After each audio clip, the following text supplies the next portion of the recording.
All right, so before we jump in, I just wanted to tell everyone quickly the purpose of today's workshop is very much introductory in nature. So, if you are a first year or even a sophomore and this is your first professional resume, this is a great starting point.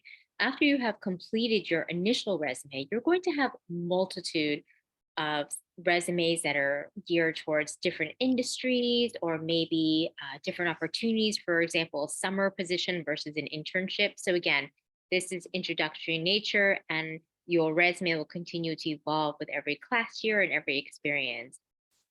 So, let's jump in.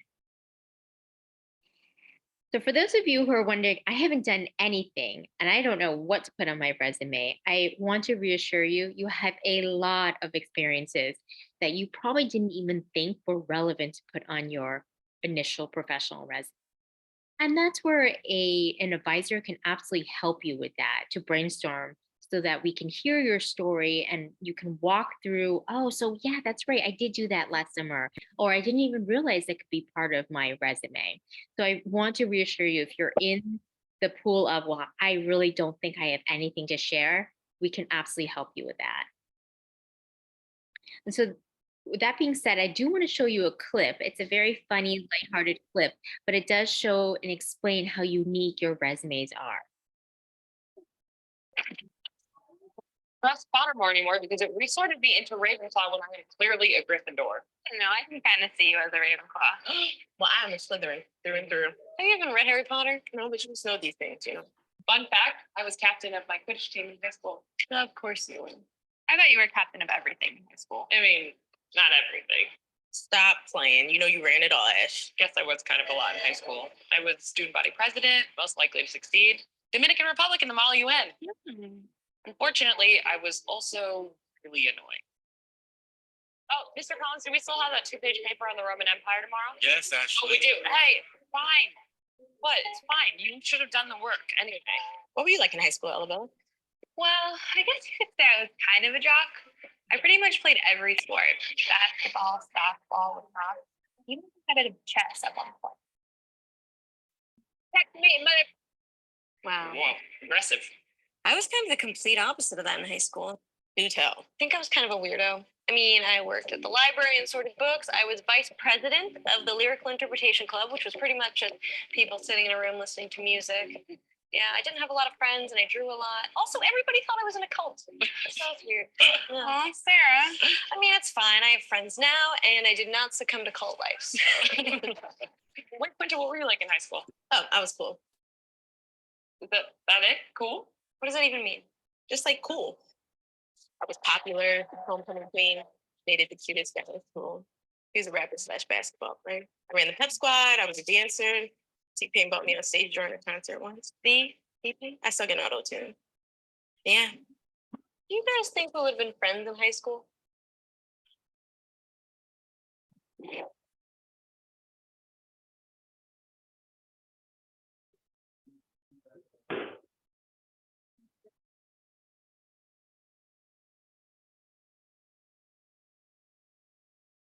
Oh. The answer is definitely no. We would not have been friends in high school. Well, at least we're friends now, right? Oh. Oh my God, you guys, we gotta go. We gotta go. I told you we did not have time to buy snacks before the movie. Quinta. We gotta go. We gotta We'll get it. We'll get it at the movie theater. Goodbye, goodbye. Quickly, quickly. All right, so that was a very small, cute clip to truly illustrate that all of those individuals in the clip, they were completely unique. Their experiences in high school were unique. However, they all ended up at the same college. And so, for all of you in this group, it's very similar in terms of messaging. You all have unique experiences that, again, only you represent you on your resume. And so let's dive in and take a look at a sample. And at the end of the presentation, I will also show you where you can find the sample resume. It is in My Mount Holyoke, and you're going to go ahead and click on Career Development Center on the left-hand menu tab, and then navigate from there for your first professional resume sample. And again, I'll navigate and show you where that is at the end. But this is just a very typical first year resume where you have your header up top, and I would recommend using your .edu email address so that it matches your Mount Holyoke in the education section. Some individuals will put down their LinkedIn profile as well. And if you do not have one, do not even worry about that at this point. Eventually, when you start to play with it and create your profile, you can go ahead and put that in your header. And going through the education section, and again, I want to remind you, this is not a template per se. This is a sample to show you, again, to walk through the basic elements of a resume. In My Mount Holyoke, you also have access to a library of sample resumes that have different categories, font styles. So again, it's not to say it has to look exactly like this. It's just to give you ideas on how to start. So traditionally, we see Mount Holyoke College, South Hadley, Mass. Remember to put Bachelor of Arts. Sometimes individuals will put Bachelor of Science, and we want to remember this is a liberal arts institution, so everyone is going to have Bachelor of Arts. If you have not declared, do not worry. If you have a strong inkling, though, of what you are going to declare, you can put, instead of the major here, you can put, intended major. Let me go back.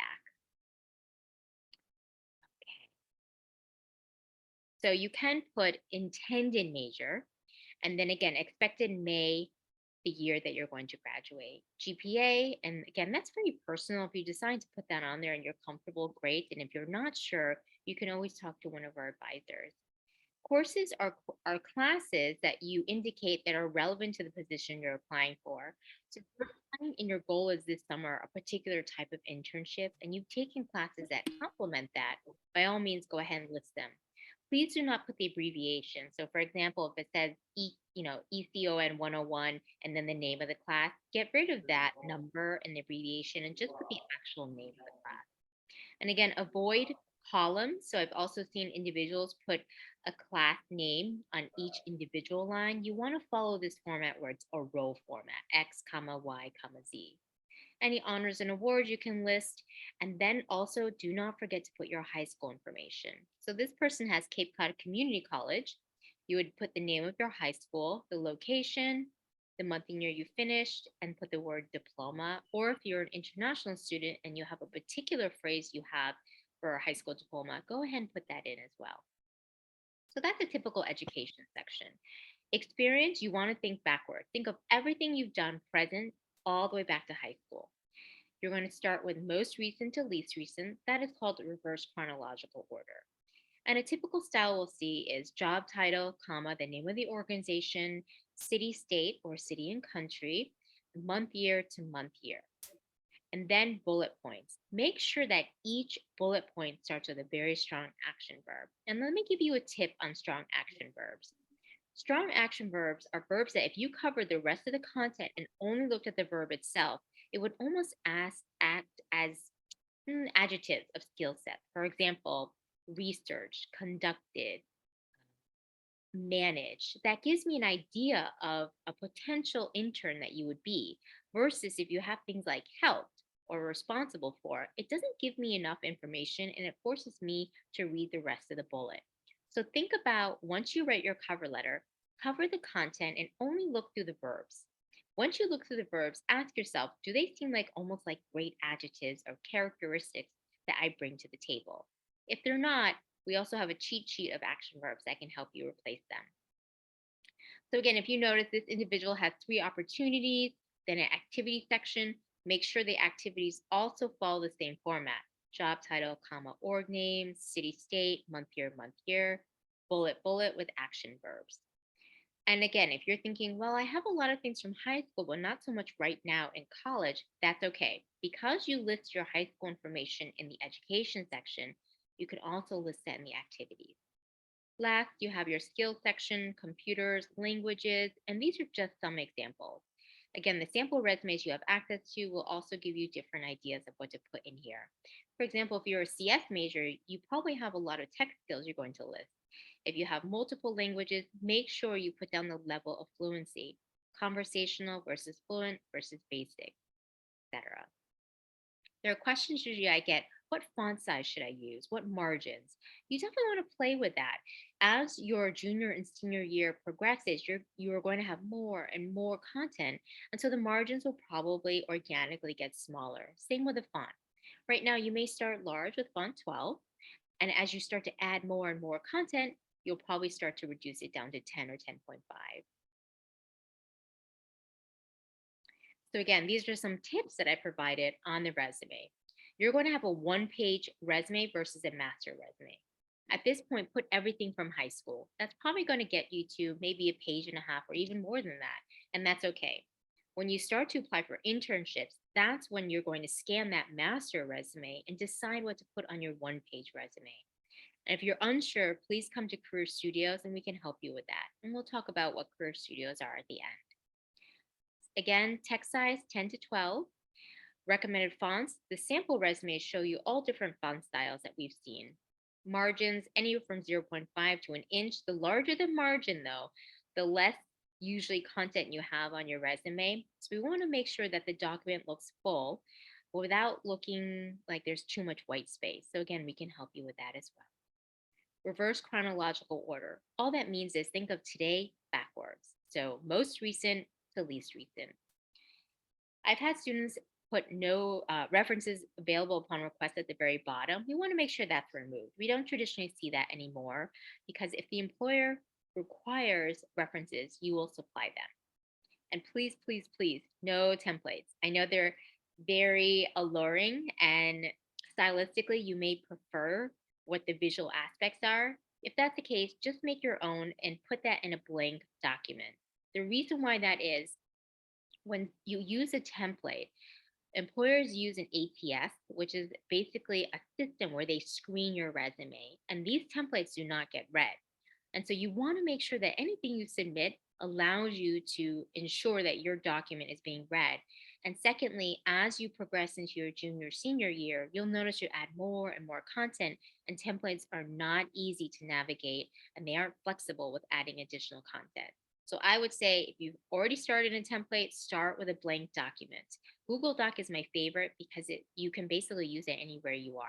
If you're a diehard Microsoft Word fan, by all means, continue to use that as well. So tips for content. The biggest question I get is, how do I write these bullets? One tip I have is go through the verb list. Our verb list is broken down by categories. For example, communication skills, research, etc. So if you know that one of the positions that you're writing about is very much research oriented, go through those verbs and circle a handful of verbs that you're like, yeah, that's exactly what I've done in that opportunity. Circle those and then use those as starting points to write your content. Other three things, make sure that you quantify. So anywhere you can think of a number, for example, instead of just saying tutored students, think about how many students did you actually tutor? And another tip is think about how can you list an accomplishment or achievement in your experience.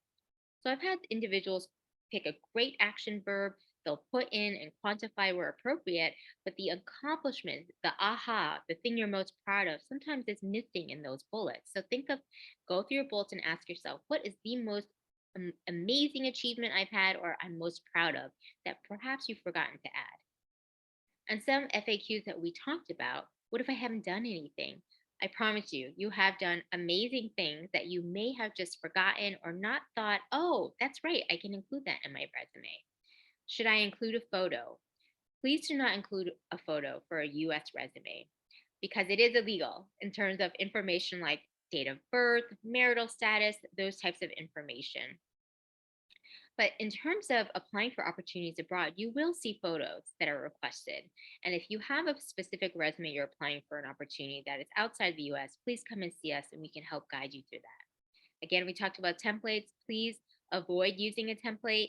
If you have already used it, try to take some time to transfer your information and type it into a Google Doc or a Microsoft Word.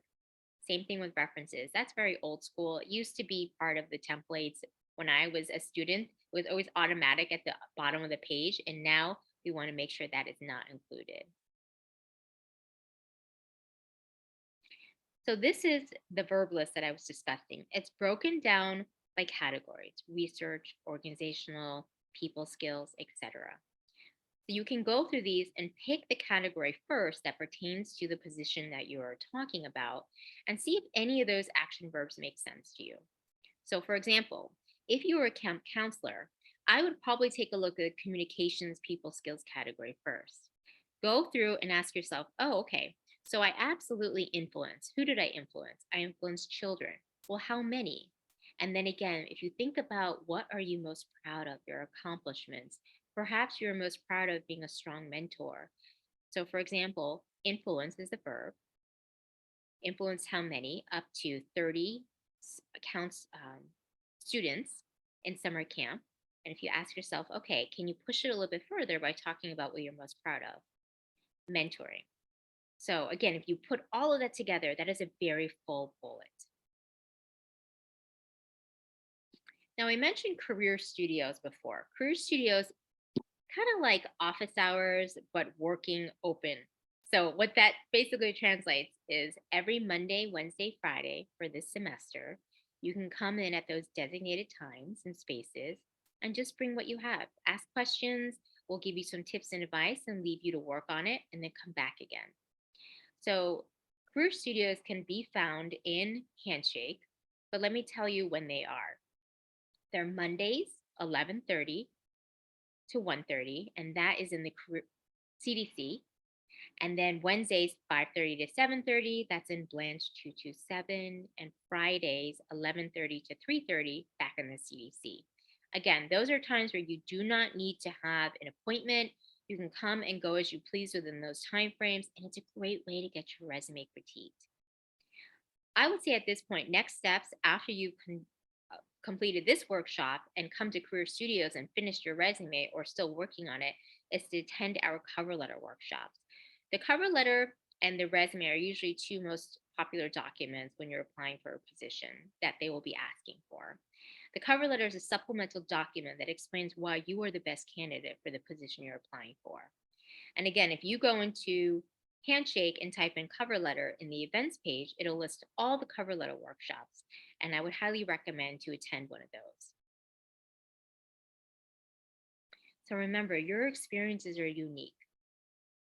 And that means your resume will be unique as well. So even though I will be showing you where the sample resumes are, try not to compare yourself to the individual you are reading. Most likely, they're probably a senior anyway, so they've done all this legwork and internships. So just think of it as just examples. And then again, from these different samples that you see and the styles that you like, pick and choose. Is there a favorite font size? Is there a category that you like? Experience versus additional experience, for example. There are all these different categories that will make sense to you when you look at them. After you have come to Career Studios, resume looks great. I would say at that point, you're ready to upload it into Handshake. Uploading it into Handshake allows you to apply for opportunities. So those emails that you get from us that say, apply for this internship or this is being posted, you'll need to have your resume approved first before you can actually apply for those. And once you upload in Handshake, Ananya and myself and Pihu, we are the ones that will give you feedback and say, you know what, it looks like the content still needs a little bit more improvement. Why don't you use these changes or come to Career Studios? Career Studios is really the best space to just get your resume finished, have feedback from us, and that way when you upload it into the Handshake module, you'll know that it's most likely going to get approved.